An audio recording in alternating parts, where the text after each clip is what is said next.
Assalamualaikum warahmatullahi wabarakatuh. Perkenalkan, nama saya Purwita Devi Alfiani dengan NIM 2205 1214022 dari Prodi S1 Sistem Informasi dari kelas A. Baik, saya ada di sini untuk menjelaskan tentang algoritma penjadwalan sort job first.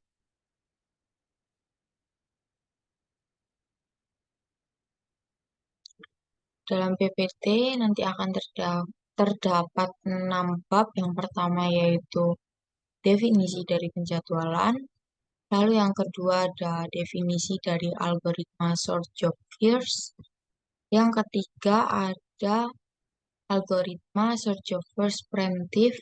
Yang keempat ada algoritma sort job first non preemptive. Yang kelima ada contoh hitungan dengan angka, tabel, dan Gantt chart. Yang terakhir ada contoh implementasi dalam kehidupan. Baik, bab pertama ada penjadwalan. Penjadwalan merupakan kumpulan kebijaksanaan dan mekanisme di sistem operasi yang berkaitan dengan urutan kerja yang dilakukan sistem komputer. Penjadwalan adalah fungsi dasar dari sistem operasi. Semua resource pada komputer dijadwalkan sebelum digunakan. Penjadwalan bertugas untuk memutuskan proses yang harus berjalan, serta kapan dan selama berapa lama proses itu berjalan. Penjadwalan CPU adalah pemilihan proses dari ready untuk dapat dieksekusi. Proses yang belum mendapatkan jatah alokasi dari CPU akan mengantri di ready. Oleh sebab itu, algoritma penjadwalan diperlukan untuk mengatur giliran proses-proses tersebut. Adapun kriteria dari penjadwalan proses, yaitu yang pertama ada keadilan. Keadilan ini memastikan bahwa setiap proses mendapat giliran yang adil, tetapi tidak selalu berarti jatah waktu yang sama. Perlu dipastikan tidak terjadi proses yang tidak terlayani dalam jangka waktu yang lama. Yang kedua ada efisien. Efisien penggunaan waktu CPU seoptimal mungkin, prosesor terpakai terus-menerus selama masih ada antrian ready. Yang ketiga ada waktu tanggapan, yaitu mempercepat waktu tanggap dengan pemakaian secara interaktif. Respon time adalah waktu antara pengguna memberikan input dengan sistem operasi memberikan output atau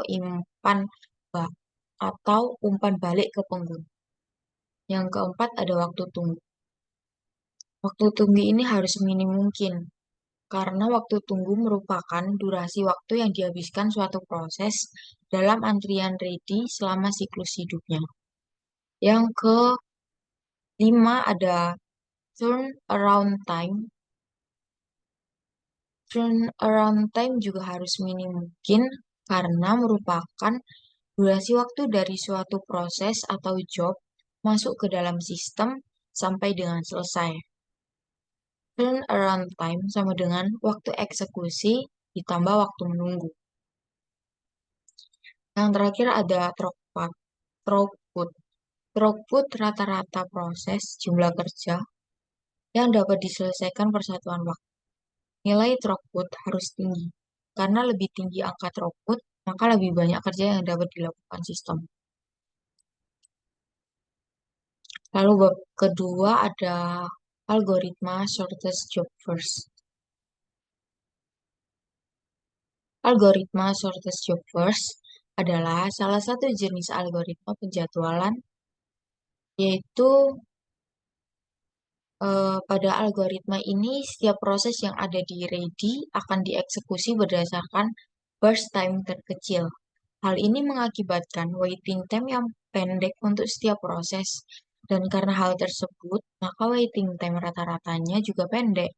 Sehingga dapat dikatakan bahwa algoritma ini adalah algoritma yang optimal.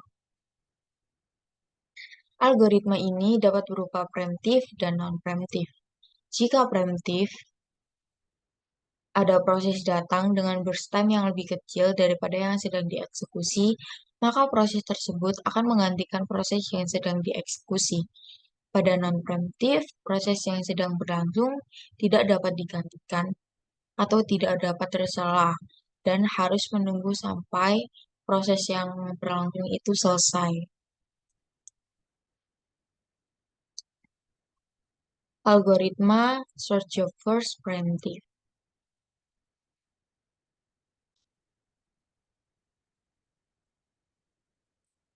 Penjadwalan preemptif mempunyai arti kemampuan sistem operasi untuk memberhentikan sementara proses yang sedang berjalan untuk memberi ruang kepada proses yang prioritasnya lebih tinggi. Jika ada proses yang sedang dieksekusi oleh CPU dan terdapat proses di ready dengan burst time yang lebih kecil daripada proses yang sedang dieksekusi tersebut, maka proses yang sedang dieksekusi oleh CPU akan digantikan oleh proses yang berada di ready tersebut. Preemptive search of first sering juga disebut dengan shortest remaining time first scheduling. Adapun algoritma search of first non-preemptive.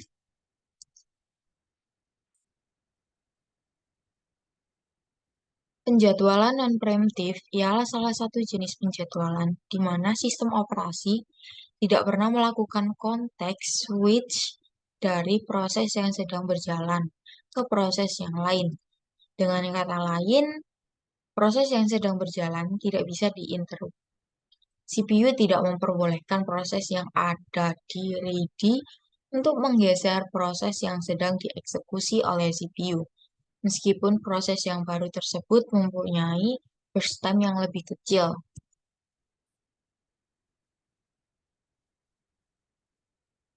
Contoh hitungan dengan angka, tabel, dan Gantt chart.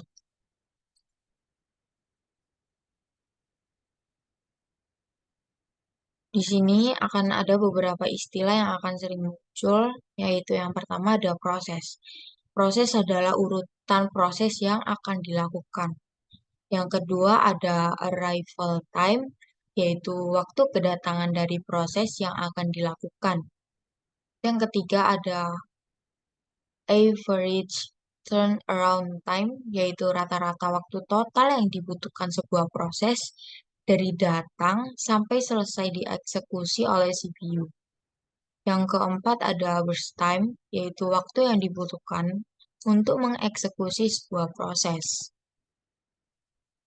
Yang kelima ada average waiting time, yaitu rata-rata waktu yang dihabiskan proses selama berada pada status ready atau menunggu untuk dieksekusi oleh CPU.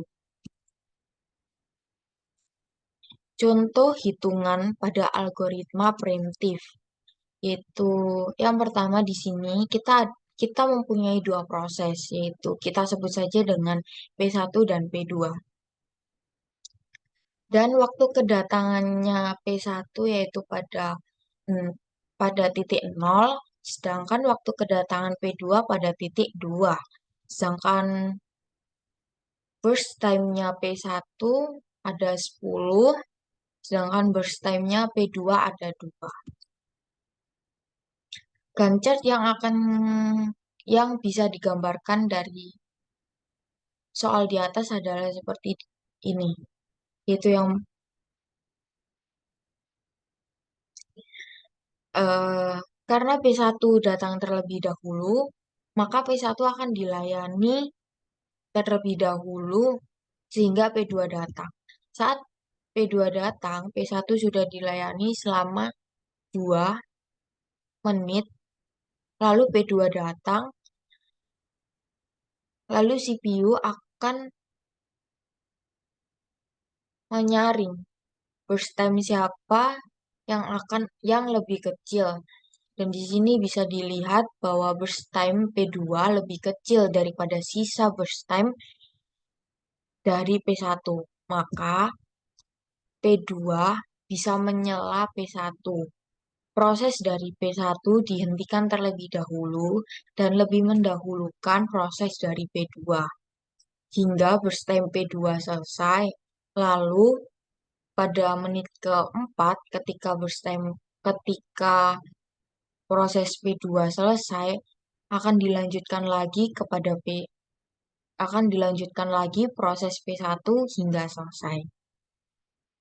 Jadi total yang dihasilkan ada 12 menit. Ini tabel penyelesaiannya. Di sini bisa kita lihat waktu selesai P1 ada pada menit ke-12, sedangkan waktu selesai P2 ada pada menit keempat. Waiting time dari P1 yaitu ada 2 karena tadi P1 menunggu dari proses yang P2 selesai diproses itu. Sedangkan waiting time dari P2 adalah 0 karena P2 tidak perlu menunggu untuk diproses.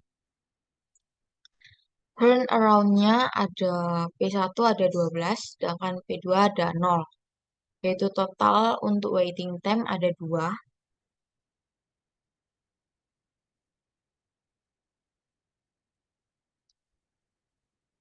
Jadi total untuk waiting time ada 2. Dan untuk rata-ratanya nanti 2 dibagi 2 karena ada 2 proses. Jadi rata-rata dari waiting time ada 1. Sedangkan yang turnaround totalnya ada 12. Dibagi 2 jadi 6. Jadi rata-rata dari turnaround ada 6. Berikut ada contoh algoritma non-preemptive. Di sini kita bisa melihat ada 4 proses. Bisa kita sebut dengan P1, P2, P3, dan P4. P1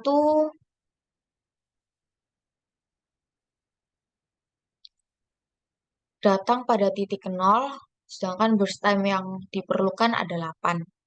P2 datang pada titik waktu kedatangannya pada titik 2, sedangkan burst time yang diperlukan ada 7. P3 waktu kedatangannya pada 7, sedangkan burst time yang diperlukan ada 10. Sedangkan yang terakhir ada P4, waktu kedatangannya pada 11, burst time yang diperlukan ada 6. Ganjar yang bisa kita gambarkan dari persoalan di atas yaitu seperti di bawah ini. Pada titik 0, P1 datang, CPU sudah mulai memproses P1 karena pada saat itu hanya P1 yang sedang ready. Jadi CPU akan pada algoritma non-preemptive, maka CPU akan terus memproses P1 hingga burst time-nya selesai, walaupun pada titik 2, P2 juga sudah menunggu. Jadi P2 nanti akan waiting time-nya itu dari titik 2 hingga proses P1 selesai pada titik 7. Begitu seterusnya seperti. Nah, ini penjelasannya yaitu awalnya ketika CPU tidak melakukan aktivitas apapun alias lagi nganggur, datang sebuah proses yang bernama P1 untuk diproses, yaitu pada titik 0. Pada saat itu, P1 membutuhkan waktu proses sejumlah 8. Namun baru berjalan jumlah 2, tiba-tiba datang P2 meminta untuk diproses. Tapi hal ini tidak dapat diizinkan oleh CPU. Karena dalam SJF non-preemptive tidak diizinkan sebuah penyelaan. Proses yang sudah diproses akan dikerjakan hingga selesai. Maka dengan itu P1 akan diproses sampai selesai pada titik 8.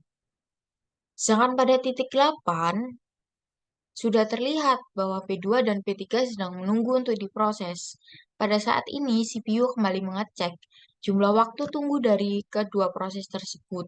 Dan dapat dilihat bahwa P2 memiliki waktu pengerjaan lebih sedikit dibandingkan dengan P3. Maka P2 lah yang dikerjakan terlebih dahulu, begitu seterusnya. Setiap CPU menyelesaikan proses, dia akan melakukan pengecekan dari waktu tunggu proses yang sedang menunggu. Yang terkecil akan diproses lebih awal. Bisa dilihat pada gancar pada titik 8, P2 dan P3 sudah menunggu. Tetapi di persoalan P2 memiliki burst time yang lebih kecil daripada P2, yaitu 7 daripada 9. 10, maaf. Maka CPU akan memproses P2 terlebih dahulu hingga sampai burst time-nya selesai, yaitu ada pada titik 15. Bahkan saat P2 diproses, P4 juga sedang menunggu di antrian. Jadi setelah P2 selesai diproses pada titik 15, terdapat antrian P3 dan P4. Maka CPU akan mengecek ulang burst time siapa yang lebih kecil di antara P3 dan P4. Dan dapat dilihat bahwa P4 memiliki burst time lebih kecil, yaitu 6 daripada 10, maka CPU akan memproses P4 terlebih dahulu hingga selesai. Hingga pada titik 21. Nah, pada titik 21 terdapat P3 yang belum diproses karena memiliki burst time yang lama atau besar. Pada proses terakhir, maka ada proses P3 hingga titik 31.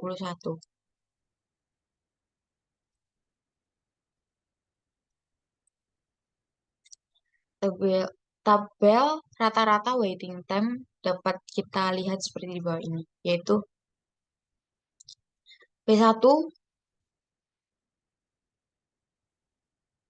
waktu tibanya adalah 0 dan mulai diprosesnya 0. Jadi P1 waiting time-nya adalah 0 karena tidak perlu menunggu, langsung diproses oleh CPU. Sedangkan P2 waktu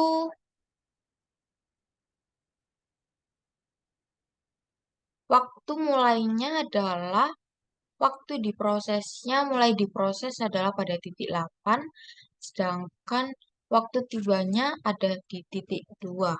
Jadi waiting time untuk P2 ada 6, sedangkan waktu waiting time P3 ada 14, waiting time P4 ada 4. Jika di total ada 24. Untuk menentukan rata-rata waiting time, yaitu 24 dibagi 4 karena ada 4 proses yang diproses oleh CPU tadi, jadi 24 per 4 sama dengan 6.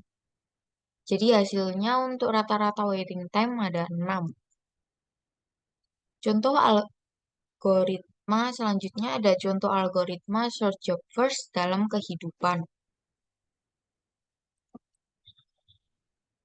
Implementasi. Gambar di samping adalah salah satu contoh search job first, yang artinya pekerjaan yang lebih senang atau mudah yang dilakukan terlebih dahulu setelah selesai.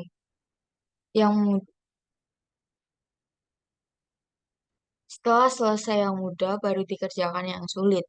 Karena ketika kita mengerjakan sesuatu yang sulit, pasti lebih memerlukan waktu yang lebih lama daripada sesuatu yang mudah. Gambar di samping adalah ilustrasi dari kegiatan ujian nasional. Di dalam mengerjakan soal, kita sering mendengarkan guru pengawas mengatakan, kerjakan soal yang Anda anggap mudah terlebih dahulu. Dari kalimat tersebut, kita dapat menganalisa bahwa pengisian jawaban di ujian nasional adalah salah satu dari contoh short job first. Adapun rancang bangun mobile reservation hemodialisis dengan metode short job first pada Rumah Sakit Geraha Husada Bandar Lampung.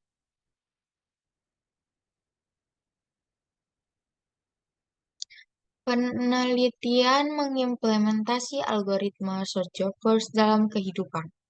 Dalam proses kerja yang coba dibangun setelah melakukan penelitian, diketahui bahwa setiap pasien memiliki lama proses hemodialisis yang tidak sama, namun dapat dikelompokkan menjadi dua, yaitu 4 jam dan 5 jam.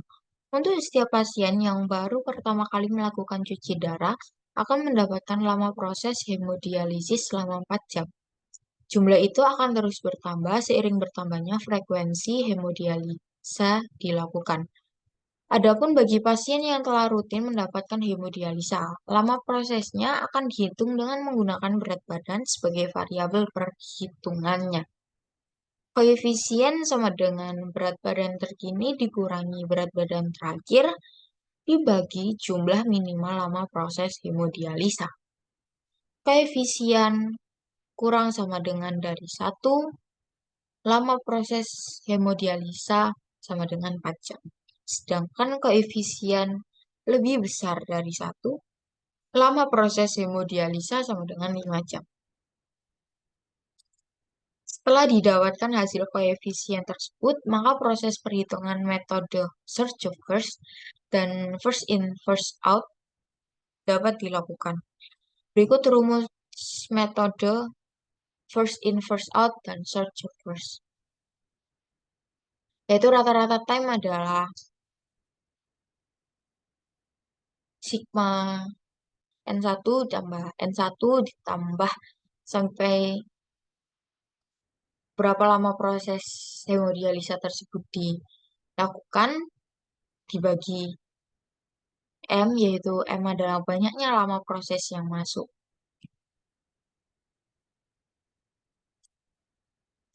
Untuk penggunaan rumus pada kedua metode adalah sama, namun yang membedakan adalah angka lama proses inputan yang masuk.